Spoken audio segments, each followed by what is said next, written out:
কেউ খাবে আর কেউ খাবে না, তা হবে না, তা হবে না। এত ভাত ভাত করছে কেন?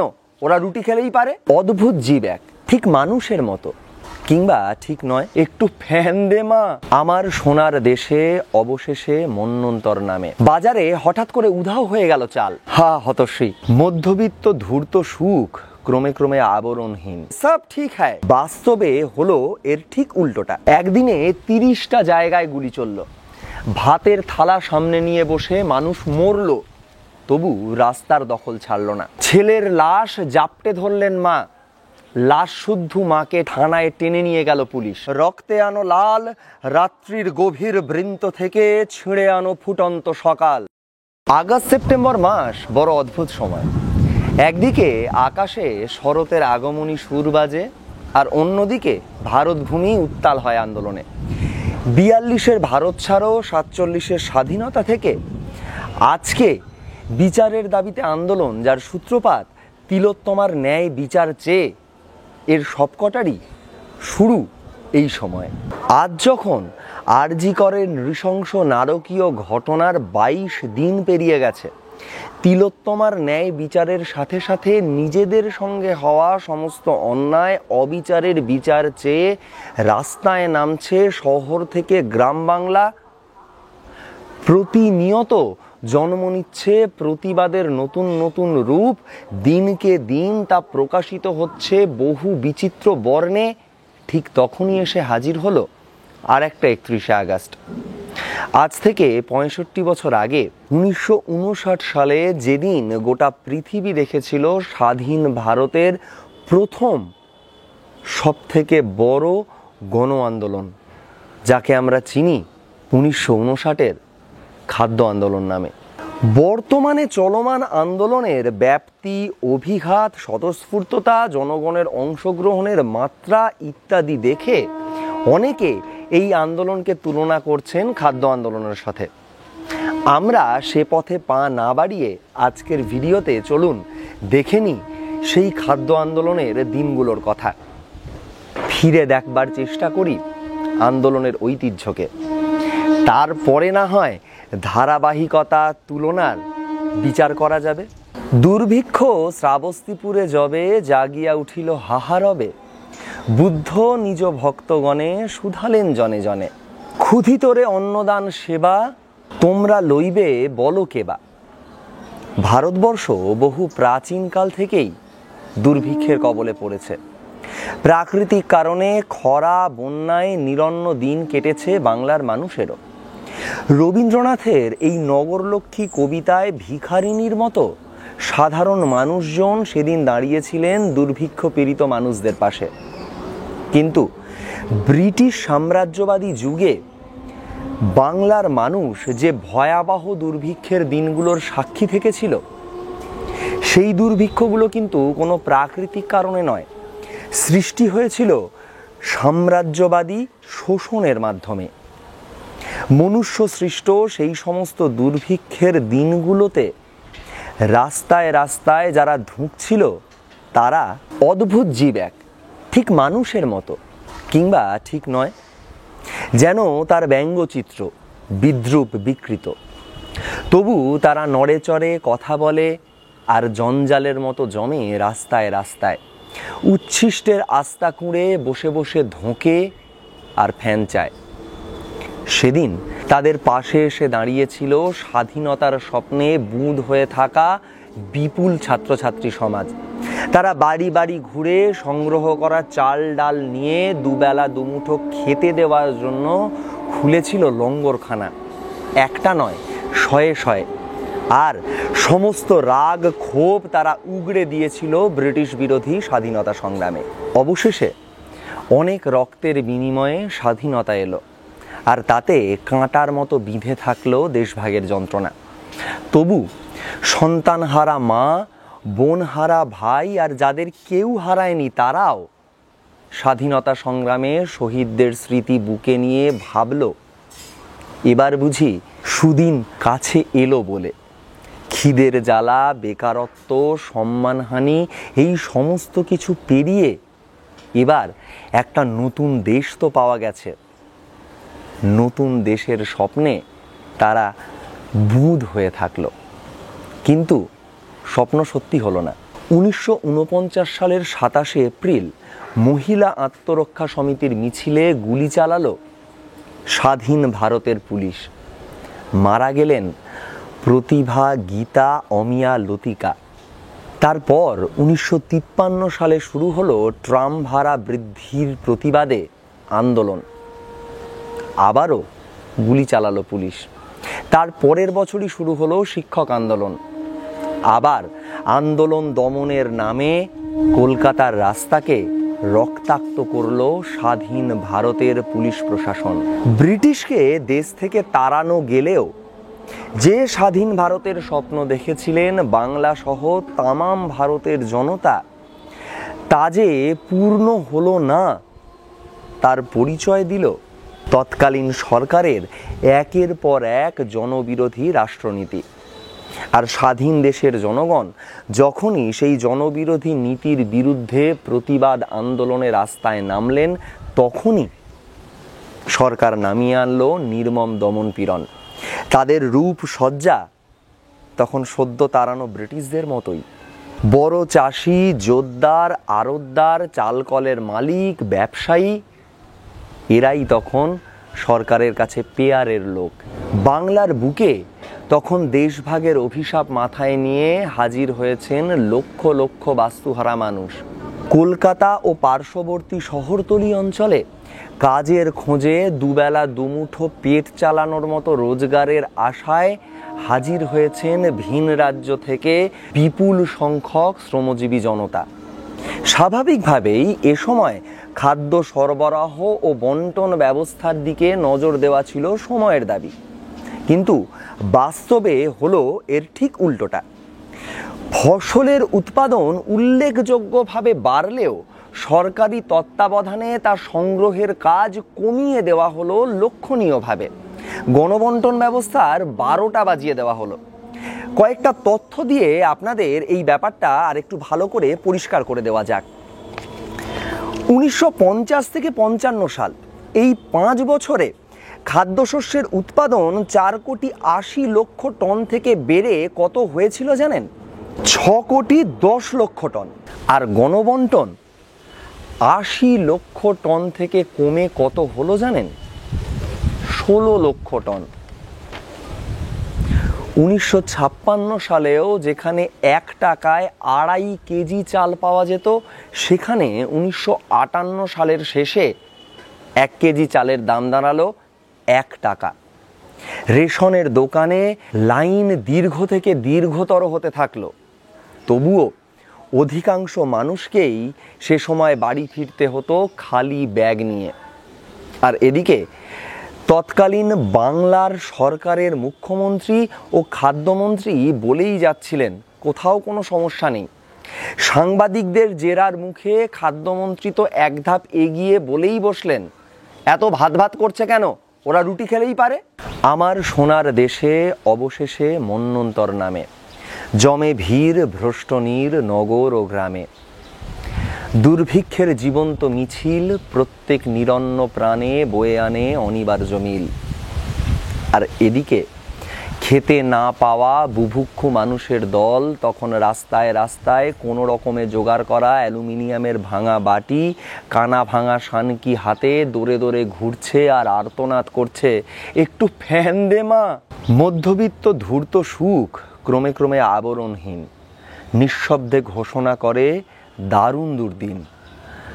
পথে পথে দলে দলে কঙ্কালের শোভাযাত্রা চলে, দুর্ভিক্ষ গুঞ্জন তোলে আতঙ্কিত অন্দরমহলে। সে সময় অনাহারের মারে জনতা জোট বাঁধতে শুরু করেছে নতুন দানবের সাথে সংগ্রামের জন্য। প্রতিজ্ঞা নিয়েছে তারা লড়েই ছাড়বে। এদিকে এই বিক্ষোভের আঁচ পেয়ে সরকার ঘোষণা করলো খোলা বাজারে বেঁধে দেওয়া হবে শস্যের দাম। হিতে বিপরীত হলো। আড়তদার, মজুরদার, গোলার মালিকরা গুদাম থেকে মাল ছাড়া বন্ধ করে দিল। বাজারে হঠাৎ করে উধাও হয়ে গেল চাল। এতদিন যে মানুষগুলো শুধু ফ্যানের আশায় মরতে মরতে বেঁচে ছিল, তারা তো মরবার চৌকাটে পৌঁছে গেলই, মধ্যবিত্ত বাড়িতেও হানা দিল দুর্ভিক্ষের করাল ছায়া। আপনাদের মতে কি বলে, এরপর কি করা উচিত সরকারের? গুদামগুলো খুঁজে খুঁজে অপারেশন করে সেখান থেকে বন্দি হওয়া চাল ডালের বস্তা উদ্ধার করা? হতশ্রী, সরকার বাহাদুর তো সেসব কিছু করলেনই না, উল্টে ঘোষণা করে দিলেন কোথাও কোনো সমস্যা নেই। যেটুকু বা সমস্যা আছে সেটা শহর কলকাতার, গ্রামের দিকে সব ঠিক হয়। ততদিনে আন্দোলন থেকে তৈরি হওয়া মূল্যবৃদ্ধি ও দুর্ভিক্ষ প্রতিরোধ কমিটি একের পর এক খাদ্যশস্য বোঝাই গুদামঘর খুঁজে খুঁজে বের করছে। সংবাদপত্রেও প্রকাশিত হচ্ছে সেসব খবর। খাদ্য সংকট চরম আকার নিচ্ছে দেখে সরকার খোলা বাজারে খাদ্যশস্যের বেঁধে দেওয়া দামের সিদ্ধান্ত তুলে নিল। কিন্তু ততদিনে যা হবার তা হয়ে গেছে। লাভবান হয়েছে সরকার ঘনিষ্ঠ আড়তদার, মজুতদার, বড় চাষিরা। আর মানুষগুলো খেতে না পেয়ে মরে গেছে বেঘরে। আর যারা বেঁচে আছে তারা গড়ে তুলছে লড়াই। প্রতিজ্ঞা ফেরে বাতাসে নিভৃত, এখানে 40 কোটি এখনো জীবিত। ভারতবর্ষের পরে গলিত সূর্য ঝরে আজ, দিগবিদিকে উঠেছে আওয়াজ, রক্তে আনো লাল, রাত্রির গভীর বৃন্ত থেকে ছিঁড়ে আনো ফুটন্ত সকাল। 1959 সালের 15ই জুন কলকাতায় মূল্যবৃদ্ধি ও দুর্ভিক্ষ প্রতিরোধ কমিটির প্রথম কেন্দ্রীয় সমাবেশ অনুষ্ঠিত হলো। জেলাগুলো তখন বিক্ষোভ সমাবেশে উত্তাল। 25শে জুন সারা বাংলায় সাধারণ ধর্মঘট ও হরতাল পালিত হলো। 13ই জুলাই শুরু হলো জেল ভরো আন্দোলন। 1 মাসের মধ্যে 1634 জন গ্রেপ্তার হলেন। 8ই আগস্ট খাদ্য কনভেনশন অনুষ্ঠিত হলো। সরকার তখনও নির্বিকার। এই পরিস্থিতিতে কমিটি ঘোষণা করল 23শে আগস্ট থেকে সারা বাংলায় শান্তিপূর্ণভাবে খাদ্যের দাবিতে প্রত্যক্ষ সংগ্রাম শুরু করা হবে। জনবিরোধী সরকার এই ঘোষণায় ভয় পেয়ে গেল। আন্দোলন দমনের জন্য তারা গ্রহণ করল হিংসার আশ্রয়। যে দল কিছুদিন আগেই ব্রিটিশের নোংরা ডিভাইড অ্যান্ড রুল নীতির বিরুদ্ধে লড়েছিল, তারাই এবার আন্দোলন দমনের জন্য সাম্প্রদায়িক উস্কানি ও প্রাদেশিক বিভাজনের নোংরা পরিকল্পনা করল। কিন্তু নিরন্ন, নিপীড়িত, ক্ষুধার্ত মানুষজন ততদিনে কলকাতা, নোয়াখালীর দাঙ্গা দেখে ফেলেছে। স্বাধীনতার আদর্শ তাদের মনে তখনও জ্বলে।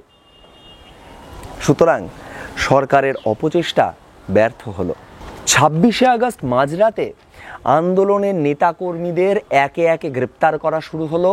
আর ঘরে ঘরে ঢুকে পুলিশ খানা তল্লাশির নামে হেনস্থা করতে শুরু করলো বাংলার মানুষজনকে। 2 সপ্তাহে 2634 জনকে গ্রেপ্তার করা হলো। গোটা বাংলা গর্জে উঠল প্রতিবাদে। আজকে মজুর ভাই দেশময় তুচ্ছ করে প্রাণ, কারখানায় কারখানায় তোলে ঐকতান।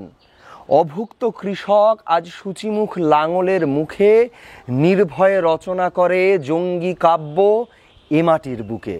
31শে আগস্ট খাদ্যমন্ত্রীর অপসারণ, খাদ্যের দাবি ও পুলিশি নির্যাতনের প্রতিবাদে লক্ষ লক্ষ মানুষের সমাবেশ ঘটল কলকাতার শহীদ মিনার ময়দানে। ভাগচাষি থেকে চাকুরিজীবী, মধ্যবিত্ত থেকে ছাত্র, শিক্ষক থেকে গৃহবধূ, অগুন্তি বাংলার মানুষ সেদিন মিছিল করে চলল মহাকরণ অভিমুখে।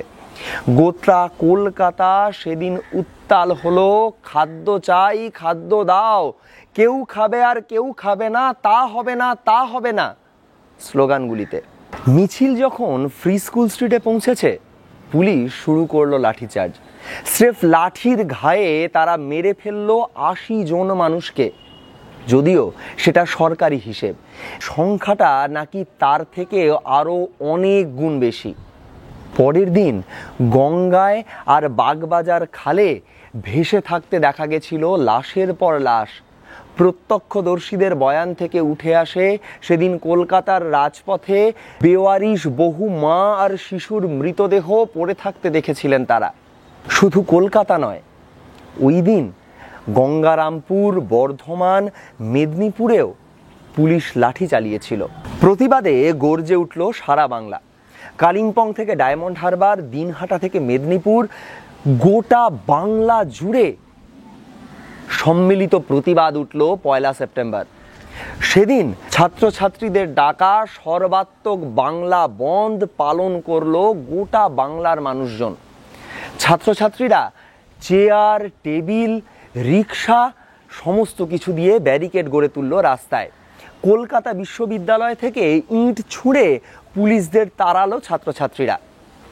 রাস্তার দখল তখন তাদের। একদিনে 30টা জায়গায় গুলি চলল। ভাতের থালা সামনে নিয়ে বসে মানুষ মরল, তবু রাস্তার দখল ছাড়ল না। 75 বছরের চুনিলাল দত্ত, 14 বছরের সরোজ দাঁ মরল গুলি খেয়ে।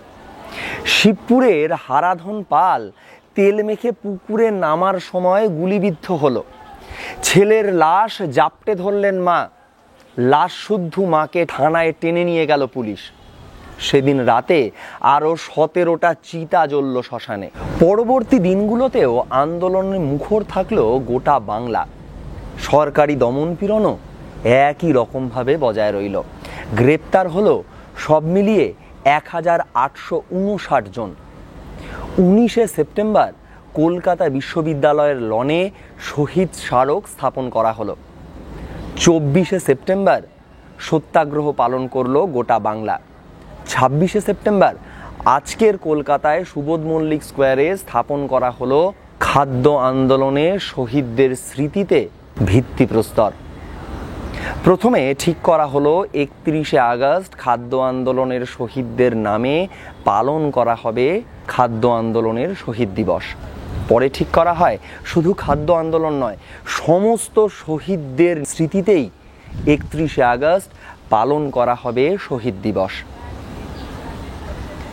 1959 সালের খাদ্য আন্দোলন বাংলার ইতিহাসে, বিশেষ করে স্বাধীনতা পরবর্তী বাংলার ইতিহাসে একটা অত্যন্ত গুরুত্বপূর্ণ মোড় হিসেবেই আজও চিহ্নিত হয়ে আছে। এর পরে বর্তমানের আন্দোলনকে খাদ্য আন্দোলনের সঙ্গে তুলনা করবেন কিনা, আন্দোলনের ঐতিহ্য কাল থেকে কালান্তরে বয়ে চলে কিনা, সে বিষয়ে মতামত দেওয়ার ভার আপনাদের উপরেই ছেড়ে রাখা হলো। আপনারা আপনাদের মতামত আমাদেরকে কমেন্ট করে জানাবেন। আর সাথে সাথে যারা এখনও আমাদের চ্যানেলটিকে সাবস্ক্রাইব করেননি তাদের কাছে অনুরোধ রইল আমাদের চ্যানেলটিকে সাবস্ক্রাইব করবার। আগামীতে আমরা আরও বহু বিষয় নিয়ে ভিডিও করে আপনাদের সামনে হাজির করব। ভালো থাকবেন। বাংলা ভাবনা।